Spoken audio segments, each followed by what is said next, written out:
خبر شامل کرتے ہیں خوشاب سے۔ پرائم نیوز کے نمائندہ خصوصی صاحبزادہ امتیاز علی چٹان کی رپورٹ کے مطابق میٹھا ٹوانا میں جماعت اسلامی کے این87 کے نامزد امیدوار چودھری ناصر ندیم گجر اور پی پی 82 کے امیدوار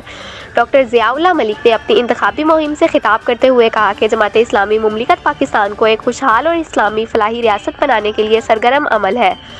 ملک میں جاری نسلی، علاقائی، مذہبی اور لسانی بنیادوں پر تقسیم کو ختم کر کے اسلامی اصولوں پر طرز سیاست اور نفاذ اسلام کے لیے سرگرم عمل ہے،